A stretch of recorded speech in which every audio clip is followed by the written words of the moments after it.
Anne left the supermarket with full bags of groceries, rushing to get home to prepare a festive dinner to celebrate her 40th birthday.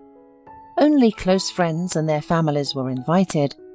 Lost in thought, she stepped off the sidewalk onto the parking lot road and was knocked off her feet by a sharp push from behind. She fell, dropping the bags onto the asphalt and scattering their contents. Anne screamed in surprise and pain. "Excuse me, lady, for God's sake, I don't know how it happened." "Where did you come from?" The frightened driver of the car helped Anne to her feet, very upset about what had happened. "You almost ran over me.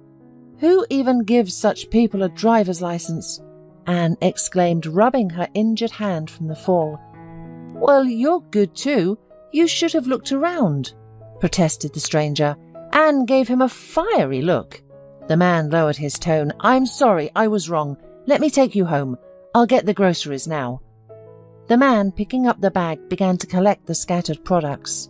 Anne, coming to her senses a little, realized that she was partly to blame for the accident. She softened her tone a little. "You're right, it's my fault. I was lost in thought. This is the result. If you could give me a ride home, I would be very grateful." "My name is Matthew," the man smiled and held out his hand to the stranger. "Anne," she replied, smiling. On the way home, Anne and Matthew had an easy conversation. "Your husband is lucky. Beautiful, smart wife. Unfortunately, I was not so lucky. My wife left me with a little daughter in my arms. That's how we live. Do you have children?"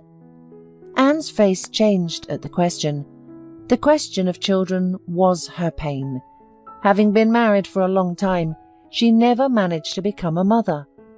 Of course, Anne was not going to talk to a stranger about this, and she replied briefly, "No, we don't have children." "We've arrived. Thank you for the ride. Have a nice day."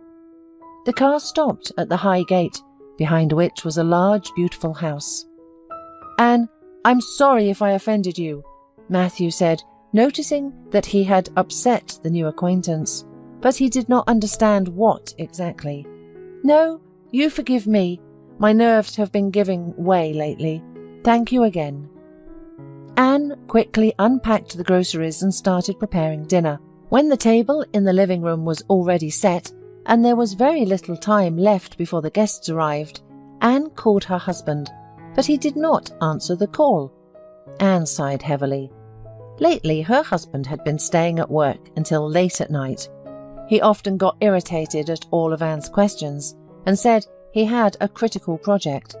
With time, Anne got used to her husband not being at home and learned to live with it. There was a doorbell on the intercom. Looking at the screen, Anne saw Gwen and Wes smiling. They had been friends with the couple since their college years and were probably the only friends of Anne and her husband. Christopher preferred not to let strangers into their home and life, except for friends from their youth. "Anne, you are such a beauty. It seems like you are forever 25, no more," said Gwen admiringly. "You are wonderful. Happy birthday, dear." "This is for you." Wes handed a beautiful bouquet to Anne. "And where is our hard worker? Is he not here yet?" "Well, you know, it's always urgent projects, meetings and business for Christopher," Anne replied. "I don't understand how you can endure such a life. You're always alone. Maybe you should go to work." Wes is actually looking for a new specialist, and as you know, finding a good architect is as difficult as finding a surgeon. "I remember you were the best in the course," Gwen suggested, feeling the oppressive atmosphere in her friend's home. "I would be happy to, but you know that Christopher is against it," Anne replied. "Anne, forgive me, of course, but I will say what I think about it. Christopher is selfish, and you are foolish. Don't you see that he has turned you into a housekeeper and spends his time when he wants? It's so convenient for him," Gwen expressed her opinion. "Well, my dears, I am glad to see you. Please come to the table. As for Christopher, I hope he can join us soon." Anne tried to smooth the situation, leading other guests to the festive table.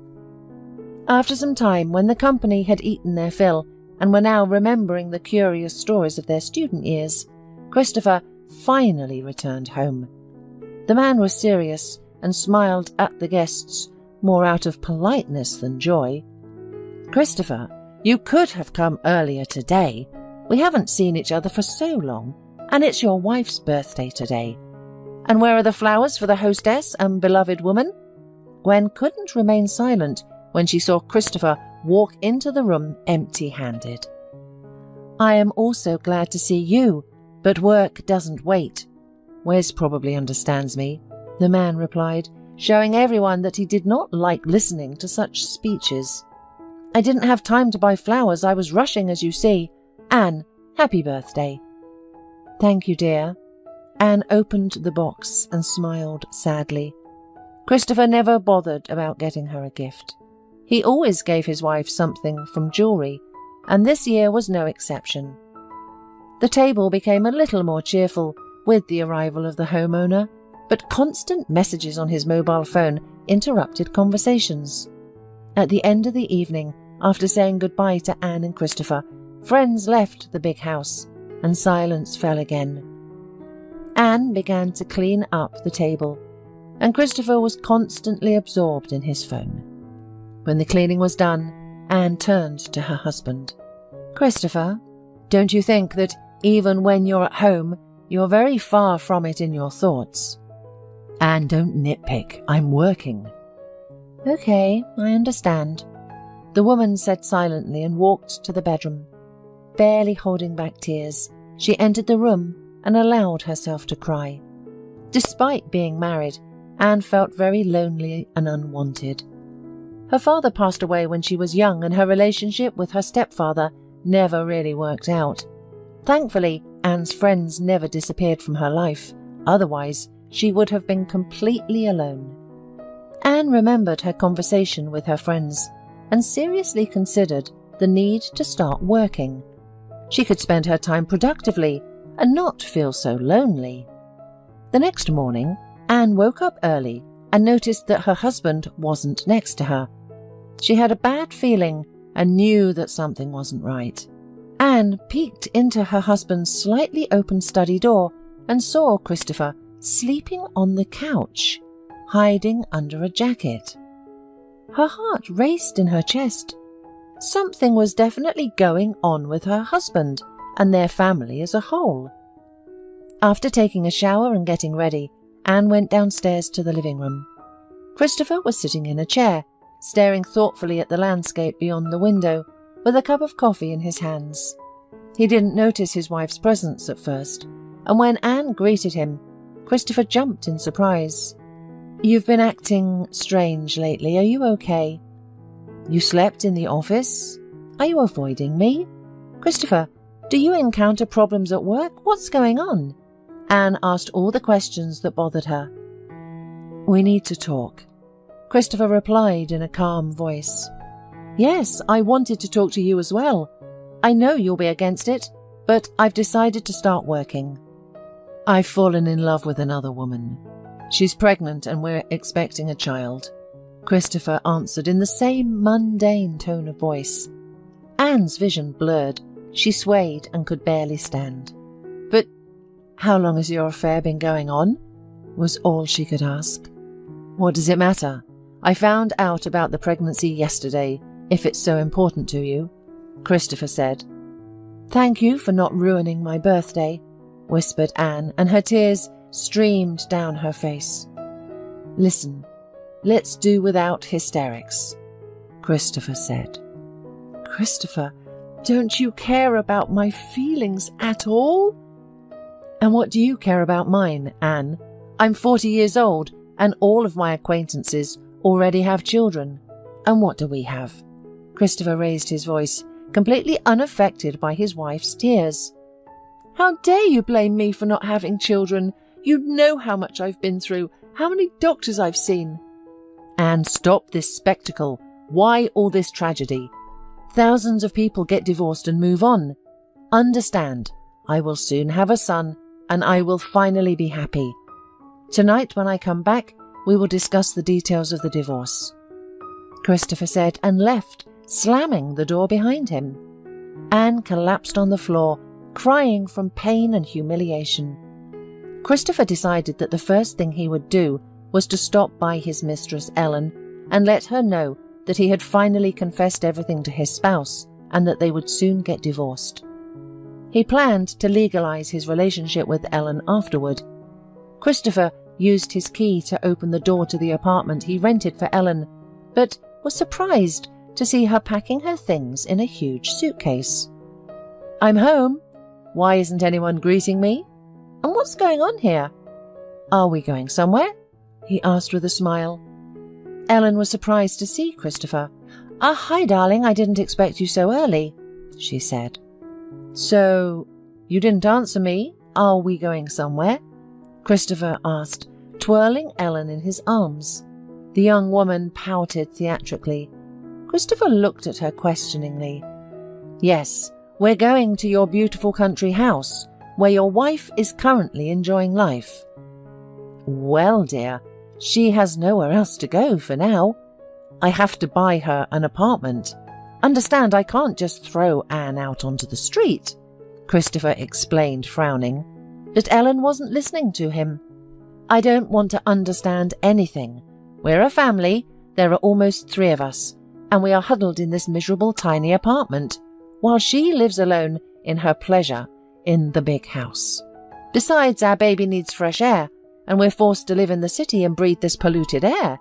Ellen was almost in tears, gently stroking her stomach for greater persuasiveness.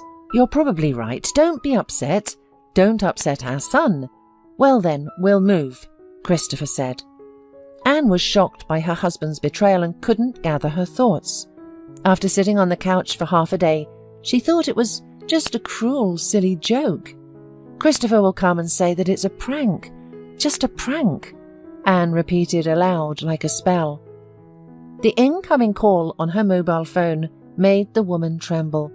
She didn't want to talk to anyone, but wiping away her tears, Anne looked at the phone screen. Her heart was pounding wildly in her chest. Christopher was calling. Flicking her finger up the screen, she answered the call, but the knot in her throat didn't allow her to say a word. "Are you there? Okay, you don't have to say anything. Listen, I found you an apartment. You need to take a look at it," Christopher said. Anne didn't bother to listen to her husband's delusional speech and simply hung up. She believed that such issues should be discussed face to face, not over the phone. Brewing herself a cup of herbal tea, Anne settled on the cosy terrace of her home. She loved this house very much. They bought it together with her husband when they were very young, invested their souls in it and gradually built their lives together. And now Christopher, as if nothing had happened, as if all those years together had never happened, says that he found her an apartment. "Scoundrel," Anne hissed aloud. Wiping away her tears, she tried to pull herself together, but the happy moments of their married life that surfaced in her memory wouldn't let her rest. The woman was in a broken state, seriously considering whether she should continue living with emptiness and loneliness ahead. Unnoticed by Anne, evening arrived. She was still lost in thought and didn't even notice when her husband returned home. Christopher found his wife and immediately got down to serious talk. "Anne, what was that? You hung up the phone and didn't answer my calls. We are adults, after all. Let's part peacefully and amicably." "I'm not holding you back." "What do you mean?" "What don't you understand? I'm not holding you back. Go to your mistress if you want." "I found you an apartment." "An apartment? Then go there.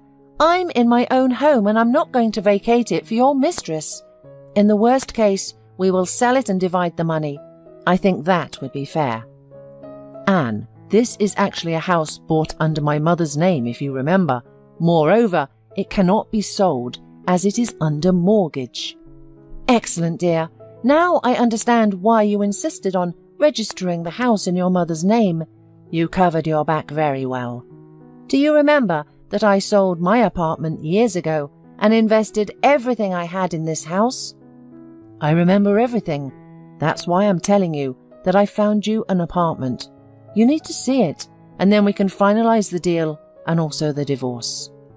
"Well, fine, live here, but remember, you have to answer for everything in this life. For everything.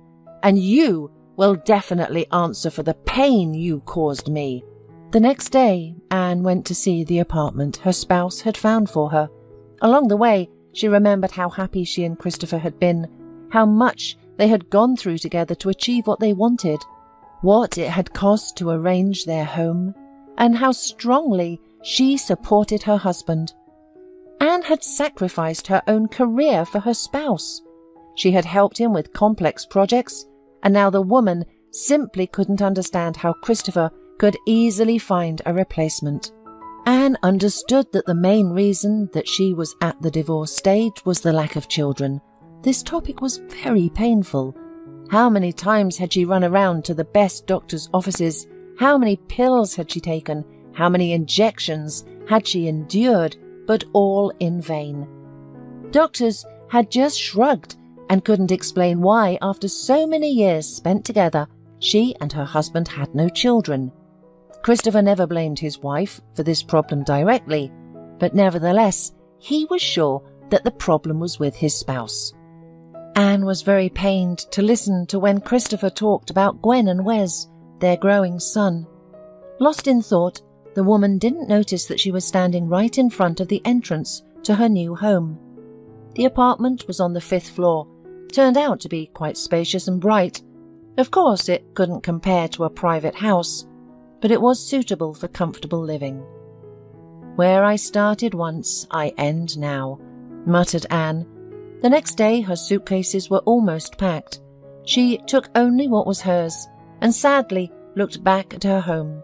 Alas, she never found true happiness there. "Christopher, what is she doing here?" a woman cried out behind her. Anne turned around to see a young girl standing in front of her. She was about 20 years younger than Anne, beautiful and confident, and could have easily been Christopher's daughter. Anne smiled, feeling a lump in her throat. She wanted to run away from these people, but she composed herself and calmly replied, "I am still at my own home, darling. And, by the way, I am still your lover's lawful wife. As for what you are doing here, that is a good question. No shame, no conscience. Where do you all come from, disgusting people?" Anne turned to her husband. "I think I said that your mistress shouldn't be here before I left." "She is not a mistress, but the mother of my son. And stop the hysterics. It will lead us nowhere good. We are modern people," the man said in a raised voice. "Very modern indeed," the woman laughed. "Christopher, you have never understood people, and you are very wrong now. Look at her. There is a scrolling line on her forehead. I'm looking for a rich daddy." The man frowned but remained silent. Ellen rolled her eyes theatrically and began to lightly touch her still very flat stomach. Anne could not help but laugh. "Girl, what is your name?" Anne asked. "Dear Christopher, this girl is a natural actress. I am certain that the surprises in your life are just beginning." Anne heard a sound of an incoming SMS on her phone and breathed a sigh of relief. The taxi had arrived at the gates of the house. Taking 2 large suitcases, she rolled them towards the exit. Christopher watched his wife leave, with sadness in his heart.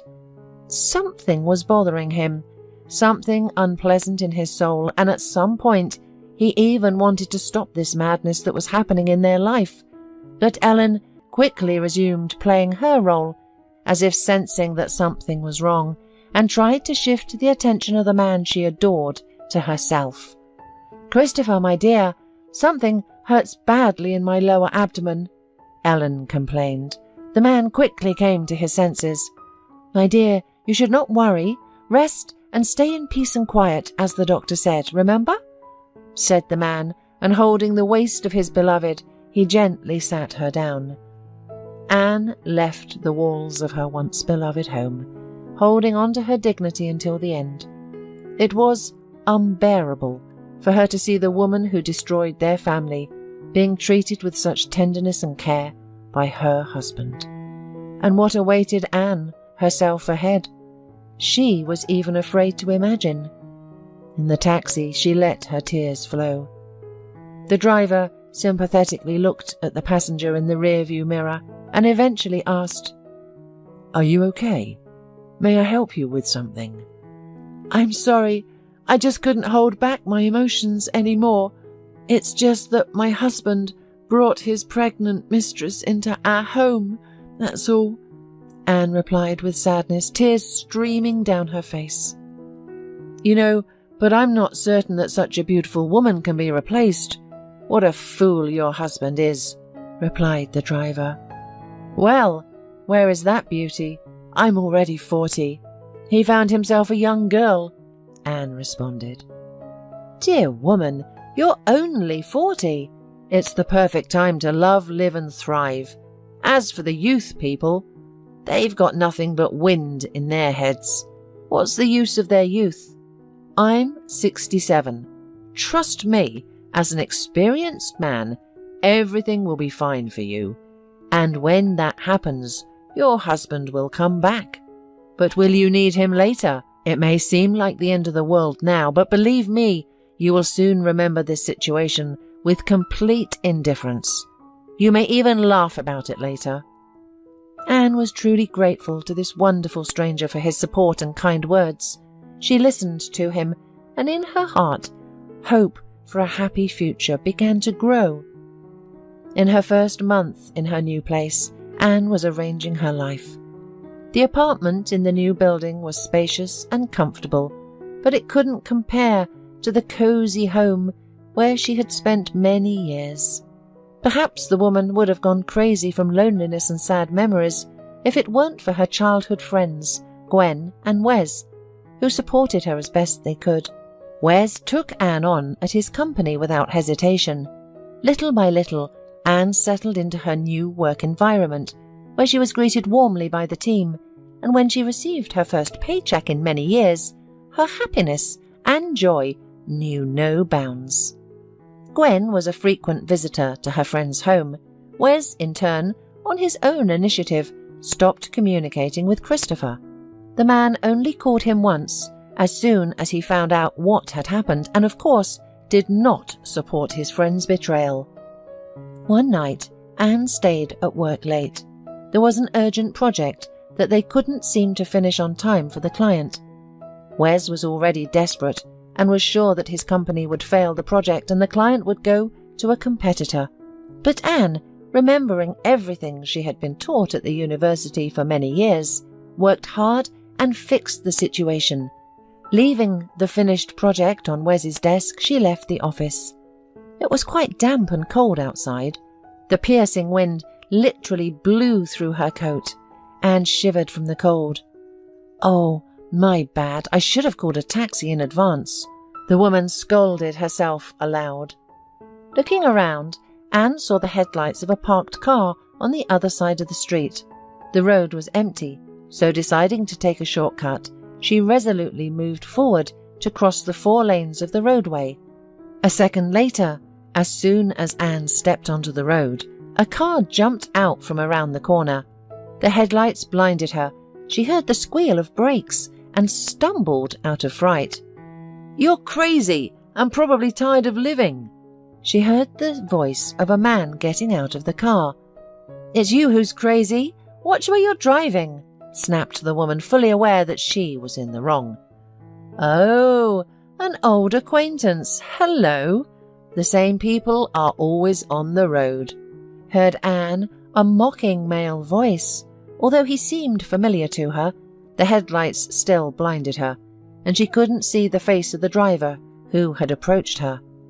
"Let me give you a hand, I'll help you up." "Thanks, I've already been helped. My knees and hands are bruised. Tomorrow is an important day for me. I have to present the project to the client, and you've ruined everything for me." "What will the client think of me?" Anne said reproachfully. "And you should tell this person the truth, that you're a frivolous person who often throws herself under the wheels of a car," replied the driver. "You're a bore." "You're right. That's the type of person I am. Either way, get in the car. I'll take you home. Or leave the road. I'm in a hurry." Okay. I don't want to go in this state. Take me home." "Take me home? It's your responsibility because you practically hit me with your car." Anne quickly got up from the wet asphalt and plopped down on the passenger seat. When the driver turned to her, she said in surprise, "You? Matthew, if I remember your name correctly." "Yes, that's me. I recognized you right away. You're Anne." The man and the woman laughed. What a coincidence that she practically got the wheels of the same car as a few months ago. "Well, I remember where to take you," the man said with a smile, but Anne smiled sadly in response. "A lot has changed in my life. Now I have another address. You know, there are new apartment buildings not far from the South Bridge." "Yes, I know. So it turns out we're neighbours now," the man smiled.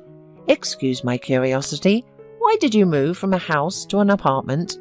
"My daughter and I are dreaming of moving into a house. The air is cleaner there. Everything is different." "I divorced my husband. He bought me this apartment, so I moved," Anne replied. "I'm sorry, but as far as I remember, you had a happy family not long ago." "It's all banal. I couldn't have children with my husband, but his mistress got pregnant. Now they live in my house enjoying life, and I'm in the apartment. That's it. I've satisfied your curiosity. Let's be quiet now. I have an important day at work tomorrow." "I'm sorry, Anne. I didn't realize it was like this." Matthew was silent for the rest of the way to Anne's house. When they arrived, the man smiled. "We're neighbours. I live across the street. I hope this isn't the last time we meet. Only let us under different circumstances. Thank you for the ride," Anne smiled. She only fell asleep towards morning, thinking about the work she had done on the project and about Matthew. The man was handsome, and being with him felt simple and easy. Anne found herself hoping to meet him again, but under more pleasant circumstances. In the morning, barely opening her eyes, Anne looked at the clock and was horrified. "I overslept! Oh, not today!" She rushed around her apartment, trying to get ready as quickly as possible. Within 10 minutes she was fully dressed, had managed to touch up her lashes, apply blush, and tie her long hair in a tight bun. She cursed herself for not calling a taxi in advance again, and now had to waste precious time waiting for a car. "Good morning, neighbour." Anne heard a familiar voice behind her. Turning around, she breathed a sigh of relief. "Matthew, help me! I'm late for an important meeting." She ran towards the car, where her recent acquaintance was waiting. "I had been working until late last night on a project, and it's critical for my future and the company's reputation. The boss says the client is very picky, and only I know the nuances of the project's execution. Therefore, only I can convince the customer that our project is the right fit for him." "Well, how can I refuse a beautiful woman? By the way, I'm also in a hurry for an important meeting." "It's not far from here, where you almost hit me yesterday, remember?" Anne pleaded with the man. He noted her natural beauty with minimal makeup. "I agree, but I have a condition. We'll have lunch together sometime." "Matthew, anything you want. Let's go." As they drove up to the office, Anne jumped out of the car and hurried into the building. Matthew looked at her with a smile. He could not understand the man who, of his own free will let such a woman out of his life. After parking the car, Matthew headed towards the same office building. Meanwhile, Anne, panting, literally flew into the office. Phew, she got here in time. "Wes, have you looked at the project? I did everything I could and even more. There are some questions. Construction is planned by the river, and I solved the flooding problem like this." Anne took a pencil from the desk and showed the way to solve the problem on the unfolded sheet of paper with drawings. For a few seconds, Wes was stunned with admiration. Anne, You're a miracle. You did in one evening what my best specialists couldn't think of. My dear Anne, the client will be here from minute to minute, and all my hope is on you. Will you present your project? Wes, of course, don't worry. I'll do everything at the highest level, said Anne. Sorry for being late. Hearing a familiar voice, Anne could barely stand on her feet. Matthew, what are you doing here? Anne asked, turning to the voice. What a pleasant surprise, Anne. I suppose I'm the picky client who made you work late last night. The man smiled. At first, Wes was tense, but seeing the friendly atmosphere of the gathering, he felt relieved. Good day, Mr. Foy, and you, it turns out, are acquainted with our Anne. Wes extended his hand in greeting. Good day, yes, Anne and I are friends, and we live next door. I'm sure I'll like everything in the project. Anne, please, let's move on to the presentation. The negotiations went on in a pleasant atmosphere. Matthew was impressed by the professionalism of this lovely woman. To be honest, I approached another company with a similar question, but their project turned out to be a failure. They couldn't think of the details of how to deal with possible seasonal flooding. But you, Anne, succeeded. But it's not just my merit. Our whole team has been working on the house project, Anne replied, a little embarrassed. I like everything, Anne. I would like to invite you to our site, where the house will be located in the future. I also wanted to discuss some details. Will tomorrow suit you? Matthew asked. Anne blushed even more and looked at Wes. Well, Anne, you have an excellent understanding with the client, so congratulations. You will lead this project to the end. Wes smiled. All day, Anne was in a cheerful mood. Everything was gradually improving in her life. She hardly thought about her ex-husband, who had betrayed her. The way Anne looked at Matthew could not be hidden from the friend of her youth. Matthew himself did not hide his sympathy for the beautiful woman, and Wes, sincerely wishing Anne happiness, entrusted her with this project, understanding how important it is for her now. At the end of the workday, Anne left the office, and looking around, for some reason, she felt like Matthew was nearby. Anne, what are you looking for? Are you 20 years old? The woman asked herself aloud and prudently went to the regulated crossing. In the morning, as agreed, Anne was waiting for Matthew at the entrance. Anne hated unpunctuality, so when she spotted Matthew in the distance, Anne became indignant. Hello, Matthew. I've been waiting for you in the rain for half an hour. Hello, sorry, for God's sake, but my daughter got sick. Her temperature rose at night. I haven't written down your number, so I just couldn't warn you. Our trip is cancelled. Oh, I'm sorry, Matthew, the woman asked guiltily. Is there anything I can do to help? You know, I really need your help. I don't want to leave Eva alone. I need to go to the pharmacy. Let's do it this way. You go home and I'll go to the pharmacy. Write down my number. If you need anything else, call me. And you can call me anytime. I'll always help. Now tell me your apartment number. I'll quickly buy everything and bring it over. Thank you, Anne. You're really helping me out.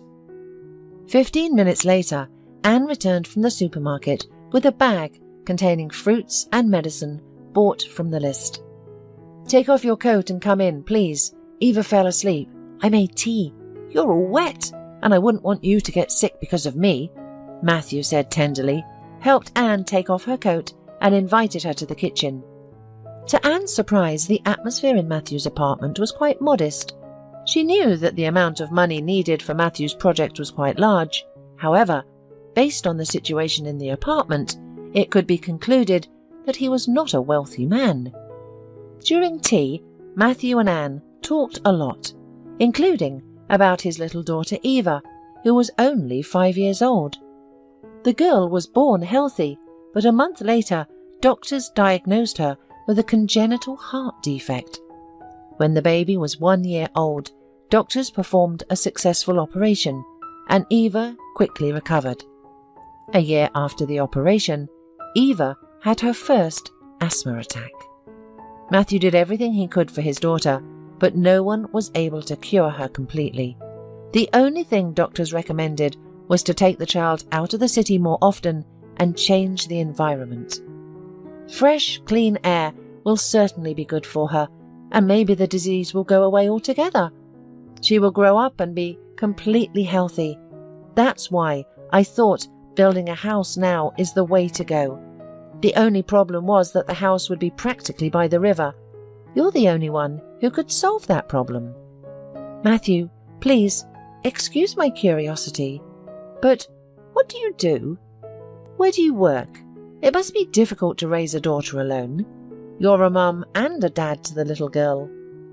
Well, of course, it's very difficult sometimes, especially when my daughter is sick. I'm terribly worried. When Eva is healthy, I take her to daycare and go to work myself. I'm a mechanic at a technical service station. How do you manage to do everything? I'm used to it. I can't afford not to manage everything myself because there's no one else to take care of Eva. We're trying to do everything together. Now we're eagerly waiting for the construction of our dream home to begin. When we finish, I hope everything will get easier. My childhood friend built a sawmill in the village, not far from my plot. He says he really needs me as a good woodsman. Wow! Do you understand this kind of work? Anne was surprised. Of course, my father did it all his life. We had a profitable wood processing business, by the way. I've been in this area since I was a child. But when my mother died, my father eventually met another woman and sold everything.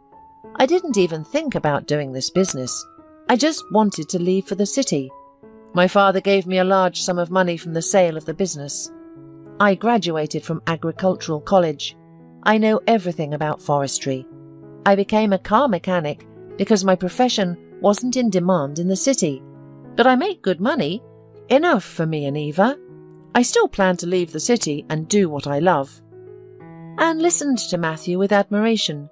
She had never met such simple and sincere people in her life, except for Gwen and Wes, of course.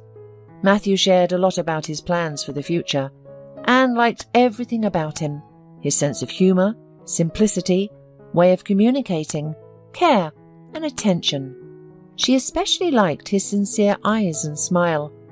Matthew and Anne were so engrossed in their conversation that they didn't notice Eva entering the kitchen. "Daddy, who is this lady?" Eva asked.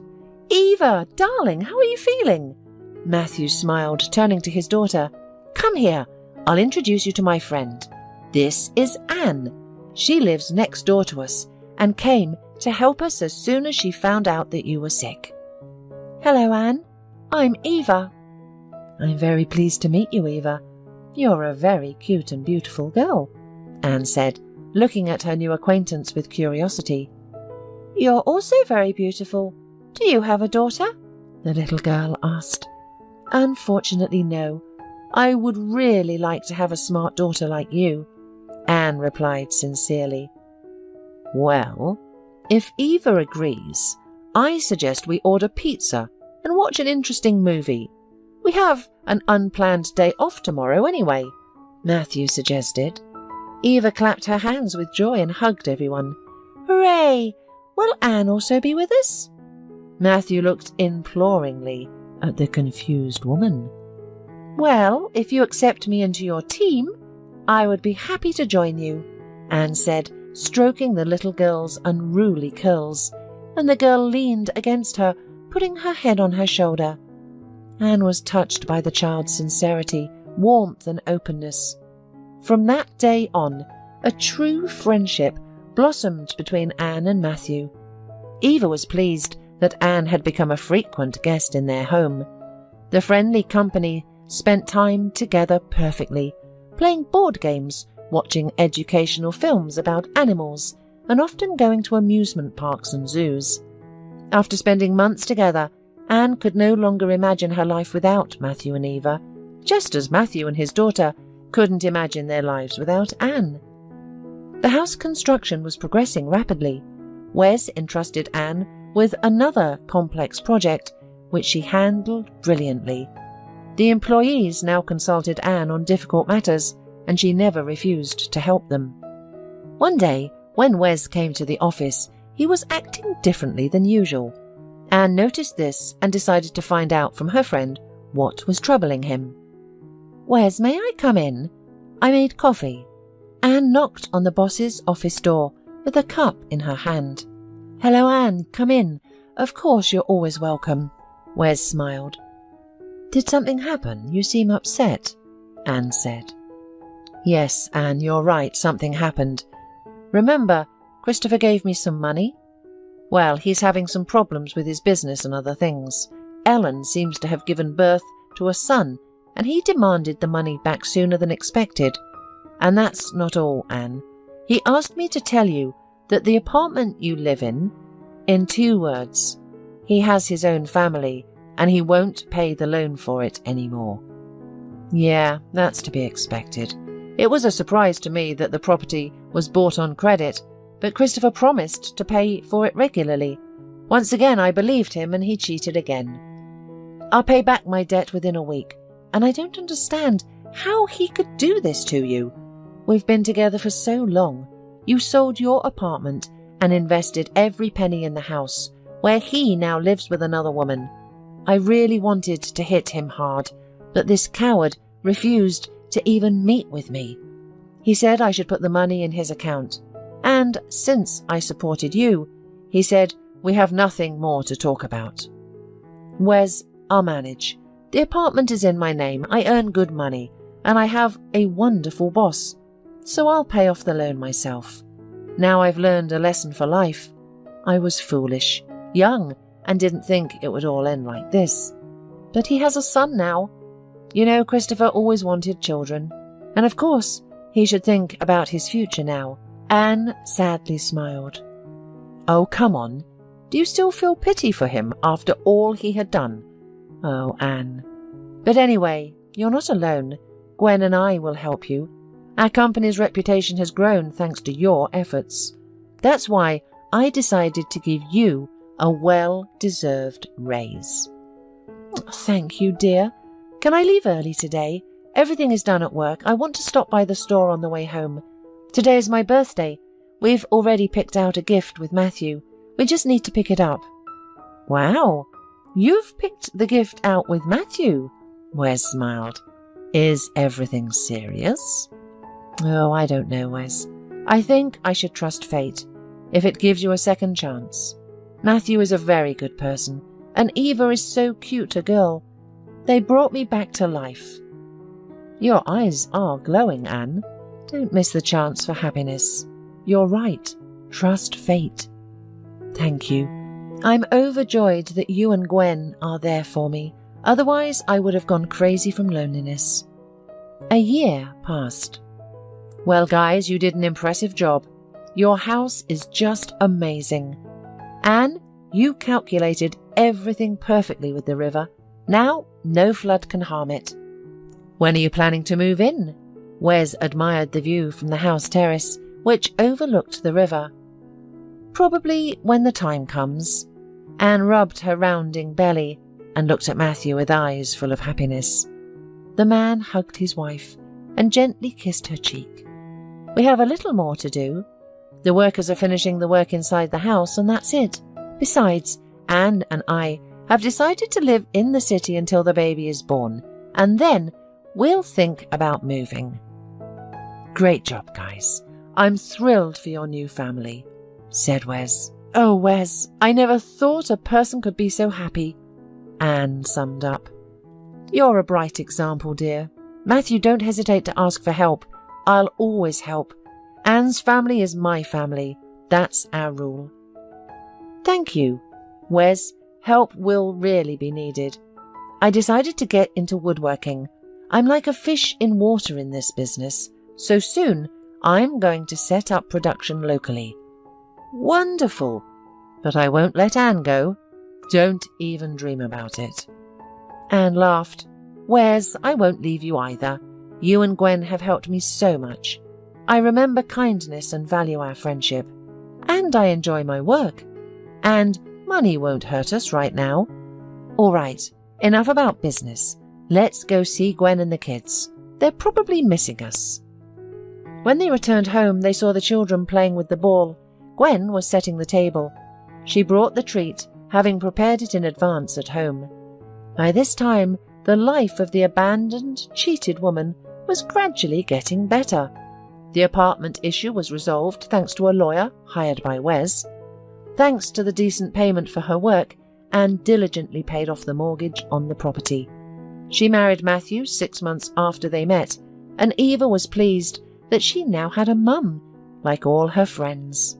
They developed warm, trusting, friendly relationships that many girls could envy. Matthew adored his wife and appreciated her contribution to raising his daughter. Eva was happy that she would soon have a brother or sister. Together with Anne, they went shopping and bought various baby's items for the future baby. Anne could no longer imagine another life without Matthew and Eva. One day, when Matthew went out of town, Anne went for a planned appointment to the woman's consultation. Gwen kindly agreed to stay with Eva, especially since her son Tommy was eagerly waiting to play with his new friend again. Anne left the woman's doctor's office in a good mood. The baby was developing well, the heartbeat was normal, and despite the future mother's age, no pregnancy pathologies were detected. As she left the clinic, the woman decided to go to the mall and look for toys for Eve and Tommy.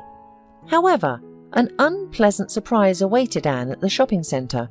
She came face to face with her ex-husband, Christopher, who froze upon seeing her pregnancy. "Anne, how?" "Yes, my wife didn't grieve for long. Glad to see you." The man couldn't even express his thoughts, his surprise. "Hello, Christopher. It's not your business at all. I heard your son was born. Congratulations. I'll say it's good to see you, but it's not. I need to go. Goodbye, Christopher." Anne continued on her way, and Christopher stood still for a while, watching his ex-wife go. When he returned home, his little son ran to meet him. Ellen sat on the couch in the living room, all her attention focused on the phone screen. "Hi, Ellen, are we going to have dinner?" Christopher asked from the doorway. Ellen gave the man a dissatisfied look. "I asked you to transfer money to my card. Did you forget?" she asked, ignoring Christopher's question. "Ellen, is that all you want to say to me? You've been acting strange lately. Is everything okay with you?" "I'm not strange, Christopher. I just don't like it when you ignore my requests." "This is not a request. It sounds more like a demand. I'm having difficulties at work. We need to be smart with our money, not like you're used to." "You have been married once to someone who handled the money wisely, and how did it end?" "I need to update my wardrobe. I don't want to look like a slob like her." "Shut up. And don't you dare talk about Anne. You're not worth her little finger. If it weren't for our son—" Christopher didn't finish and went to the playroom with the baby. Ellen, realizing she had gone too far, went to the kitchen to prepare something for her husband's dinner. Christopher tried to calm down, focusing his attention on his son. But what the 2-year-old had told him had left some doubts in the man's mind. The little boy shared with his father how he spent his day, telling him in his own childish way that he had ice cream and played with his uncle.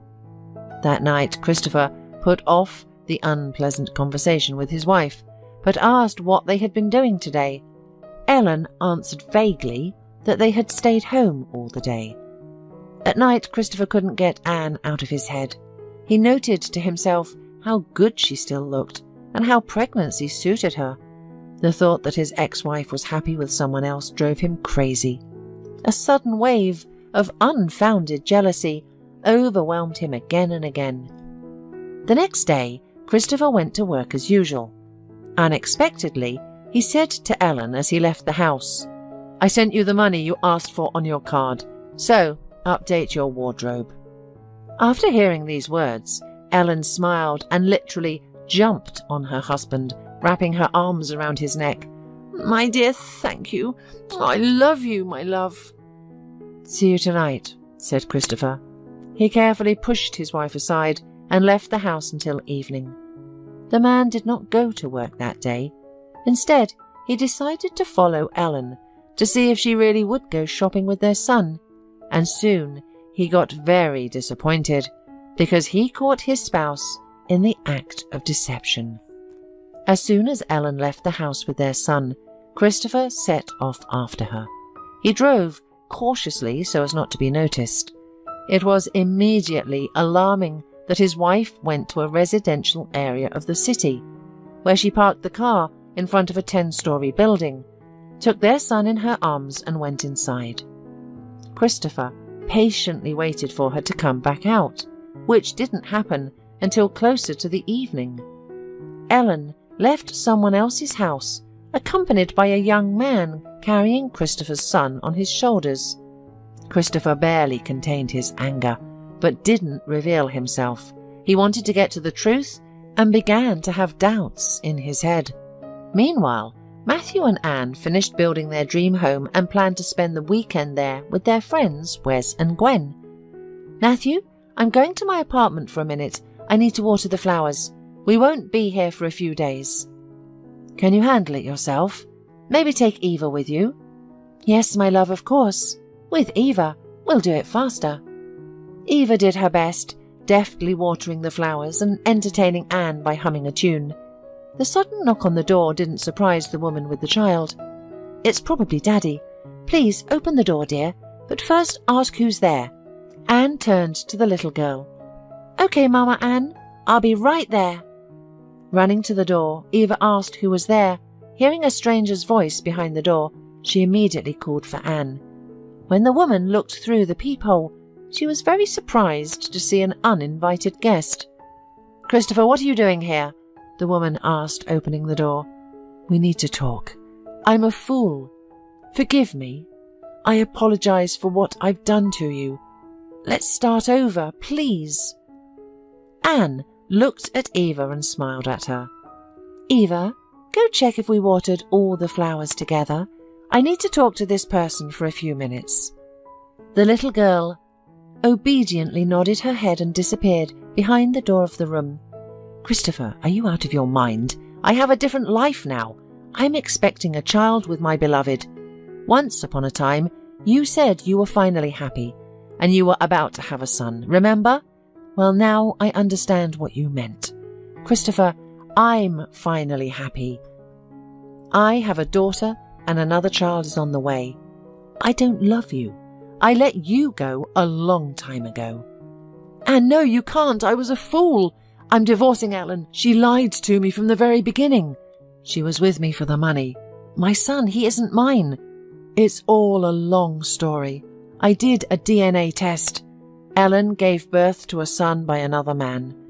And the worst part is, all this time, while I wasn't home, she was spending time with the boy's biological father. Ellen provided for her lover at my expense. Anne, I'm all alone now. Forgive me and come back to our home. Remember how happy we were together there? I will love your child as my own. I will be lost without you. Christopher looked hopefully at his ex-wife. Now you understand how I felt when you betrayed me. Only, Christopher, let's be honest. I was a faithful wife. I never betrayed you. You destroyed everything yourself. So, it turns out that the fact we didn't have children is not my fault at all. Christopher, you got what you deserved, but it came back to you like a boomerang. Leave and never dare to come here again.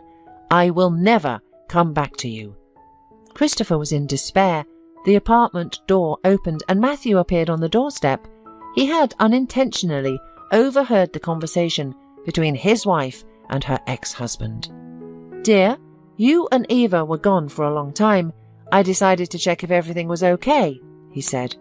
Wes and Gwen have already arrived, and Tommy couldn't wait for Eva.